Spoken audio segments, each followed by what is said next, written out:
పెదనందిపాడు మండల కేంద్రంలో పాత బస్టాండ్ సెంటర్ లో ధర్నాను నిర్వహించిన రైతు సంఘ నాయకులు రైతులు మొక్కజొన్న పంటను వెంటనే 2400 రూపాయల మద్దతు ధర కొనుగోలు చేయాలని ప్రభుత్వాన్ని డిమాండ్ చేశారు.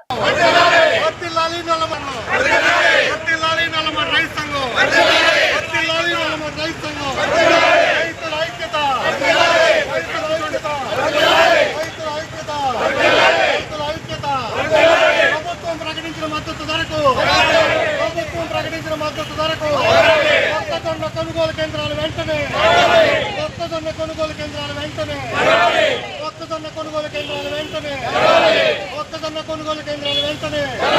ప్రభుత్వం ప్రకటించిన మద్దతు ధరకు ప్రభుత్వం ప్రకటించిన మద్దతు ధరకు